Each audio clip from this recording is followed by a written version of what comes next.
Hi everyone, welcome back to my channel. In this recipe, I'm gonna show you how to make Turkish style red lentil soup. It's so easy and delicious. Now let's jump right in. We are going to start by chopping an onion. Into a large pan, add 3 tablespoons of olive oil. Now sweat the onions. Measure 1 cup of red lentils and rinse them thoroughly.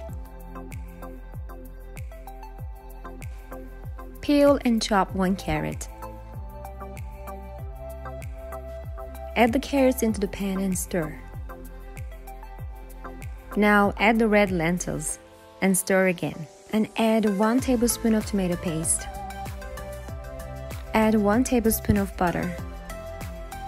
Now I'm adding hot water into the pan, enough to cover all the ingredients, and then salt and pepper, and close the lid. At this point, I decided to add more water.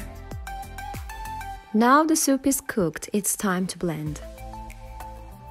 Blend it really well until it's smooth like this. I almost forgot to add cumin. Now it is time to make the sauce. Into a saucepan, add 2 tablespoons of butter, half tablespoon paprika, and 1 teaspoon chili flakes. And your soup is ready to serve. It's a staple for every Turkish house. It's so comforting and delicious. Thank you for watching. I hope you enjoyed my recipe. If you did, please hit the like button. I'll see you next time with another Turkish recipe.